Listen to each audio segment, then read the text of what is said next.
All right. So today's class, we'll basically be talking about a very important aspect of JavaScript. So I'm going to open up a new folder in this place so that I can explain. So let's go to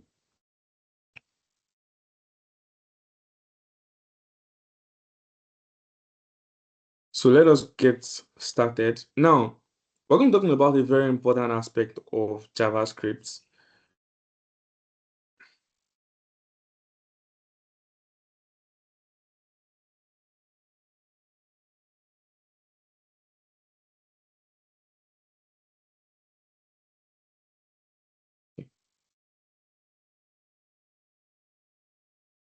All right, good.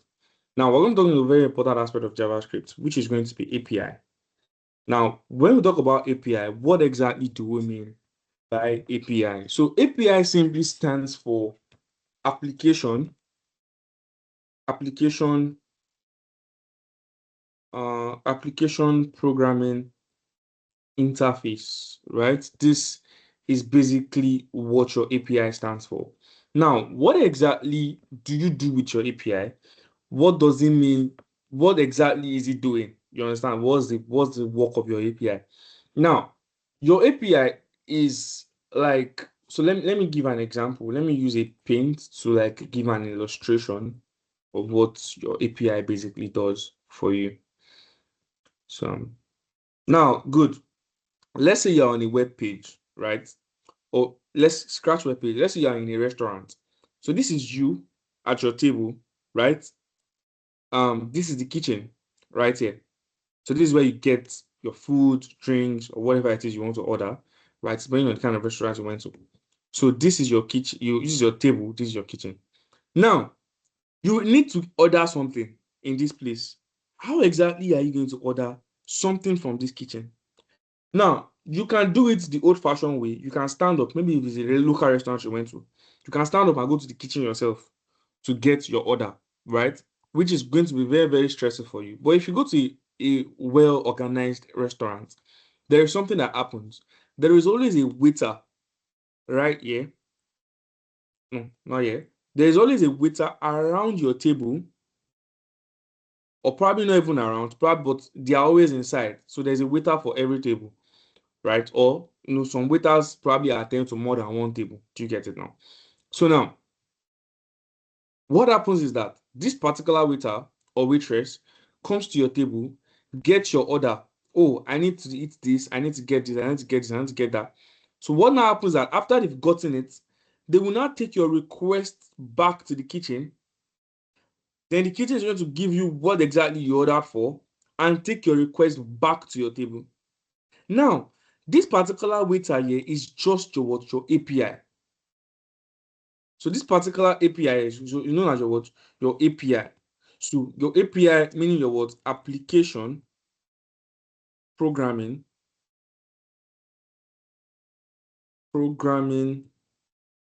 interface. Yeah. Now, that's exactly what it means. You understand it now? Because basically what it's saying is that, oh, it's going to help you get whatever it is you want to get without you standing up and without you stressing yourself. That is basically what your API is. Now, your API, we've done something like this before in what's the name? In HTML, right? Now, what did you do? We were trying to import a font. So what did you do? We went to Font Awesome. Oh, sorry, went to Google Font, right? So Google Font. Was that where we went to? Yeah, Google Font. Good. So we went to Google Font, came to this place, and then we were able to import fonts that we want. So let's say I wanted to import something like this now. What happens? I click on get font, then it shows me get embed code. Once I go to get embed code, I can copy these links that are here and connect it to my HTML right here. So if I come to my HTML now and I put it in this place, what have I just done? I have already imported this font and then I used it through this API link here and I can easily call it out in my code whenever I need to. Now that's basically what your API is. Your API simply stands for what? Application Programming Interface, and they are used to what? Just make your life easier as a developer. Now, do we understand this? Is it clear to us? Is this explanation clear to us? Is this explanation clear to us? If in case you need me to explain it again, please do not hesitate to unmute and let me know. But if it is clear to you, please also give me a thumbs up.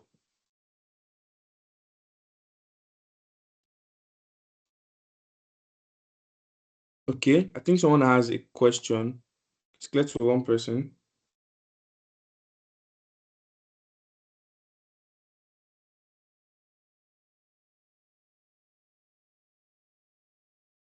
Okay, all right, so it's clear to everybody.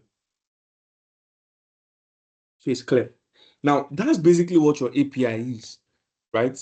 So again, as I said, API is basically saying, oh, I just want to have, uh, I just want to have, how do I put it? I just want to have data from a particular place, and I want to be able to implement it and use it in my own code. Now, that's basically what your API is going to help you do.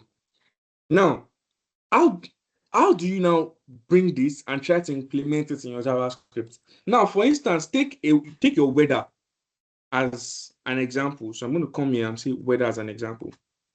So your weather app as an example.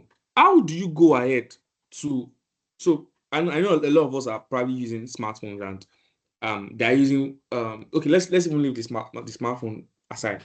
A lot of us have probably used applications before that tells us the current weather in London or current weather in Abuja.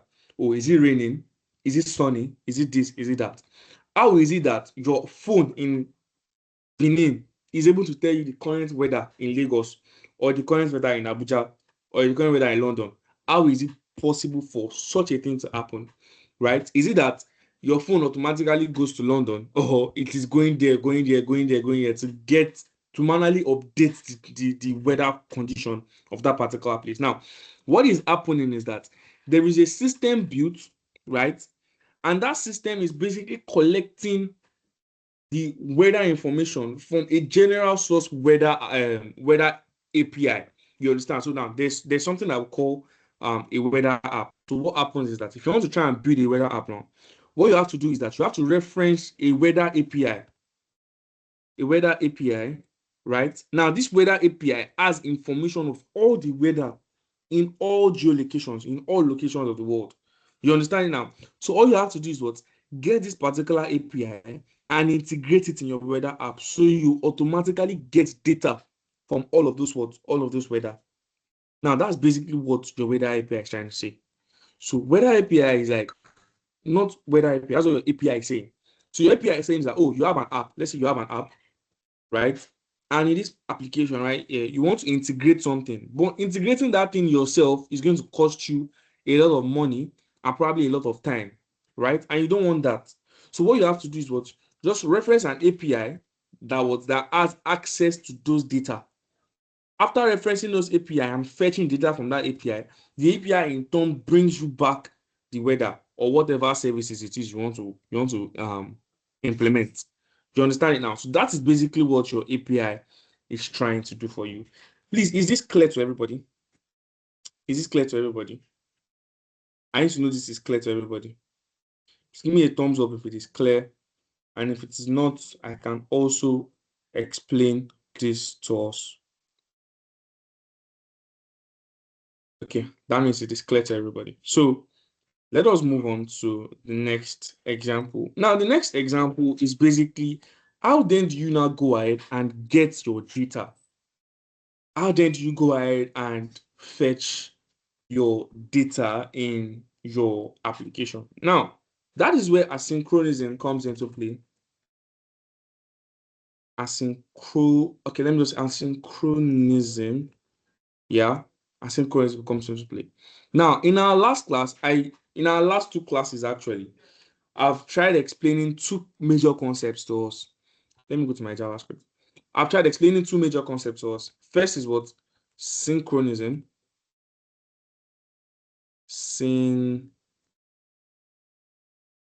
Is it?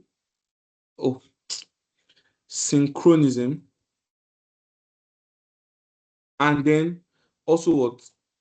Asynchronism. Or let's just say asynchronism. Now, when we talk about synchronism, what exactly are we talking about? We'll talk about synchronism. We're talking about running programs the natural order. That's what it means. So now this means that programs will now run one after the other without interruption. So running programs in natural order of instructions, and they will run one after the other without interruption. Now, what am I saying? Now, we're still going to go back to API, but I want you to understand this part of JavaScript first so that it becomes clearer to you whenever you now move into calling APIs. Now, for instance, let's say you have let A equals to what? 10. For those that are in our last class, you'll be able to get this better clearly now. Let B equals to what? 20. Right? And let C equals to what? Let's say 50, right? Now say console.log A. I'm going to duplicate this. I'm going to call this B, and then, okay, I think it has done it for us. Good. So now let us save it up and come right here and check it out. So if you inspect it now, what are you going to have? 10, 20, and what? 50. Now, that is what? That is synchronism or synchronous JavaScript. It means that, okay, the order that you gave to it was what? Console.log 10, console.log 20, console.log 50. Meaning everything is going to run the natural order of instructions, one after the other, without interruption. Meaning that what? A runs first, it moves on to the next one, B runs, then C runs. So technically, B will always wait for A to run, and C will always wait for B to run. So that means they are running after the order. So A runs first, B runs second, and C runs next. Do you understand it now? That is synchronous. It is in sync. Probably we've done sequences before, and we understand what that means. That they are in sync. You understand it now? Now, that is that about synchronism. Now, when you now talk about asynchronism, what does this basically mean? It means what? Running programs without following the natural order, that's the first thing, of instructions, and it what allows for interruptions and concurrent executions. Now, what does this exactly mean? It means that, first of all, asynchronism does not follow the natural order of instructions. That's the first thing. It allows for interruption, meaning that one particular program can stop one program before running. And the second is that it allows concurrent execution, which means that two executions can run at the same time. Is it clear to us? Let me explain synchronism again. Synchronism is that it runs after the other without interruption, meaning that one has to run before the other. This one has to run before this one. So they are running not at the same time, one after the other. This one is now saying that it can allow for interruptions, and also it allows two programs execute concurrently, meaning that they can execute at the same time. You understand it now? So it does not exactly wait for one program to run. It can probably run two programs at the same time, as long as they follow that particular instruction. Now, they are not following the natural order. Is in asynchronism, C can come first before A. Now, let me explain to you what this means. I'm going to use set timeout function for us. So let's say set time out, right? I'm going to give it 3000 milliseconds, right? And then I'm going to say console.log A. Good. Now, console.log A, then we're going to have the same thing for B, and we're going to see what happens. So this one is going to be what? Console.log B. Then the last one is going to be what? C. I'm also going to put C out here like this. And then I want you to note what happens. I'm going to refresh it. Please, I want you to check something out. C is 50, right? But C was the last program that we called out, right? Instead of, we called A first, we called B second, then we called C. Meaning that, okay, the natural order, A should come first, B should come second, C should come last, right? But if I save it up and I will check it now, what's coming first? 50, which is C. Then we now have what? B and A. Sorry, A and B. let me give B 5,000 milliseconds. So you see what I'm trying to say. So C comes first, followed by what? A, then B. Can you see it now? Now, that is what asynchronism is talking about. Asynchronism is that you are running programs without following the natural order of instructions, and you are allowing for what? Interruptions and concurrent execution. You understand? So, in other words, you can stop a particular program when a particular function has been executed, or you can run two functions together at the same time. So, with this little example, before we move on to other bigger examples, do you understand synchronism and asynchronism?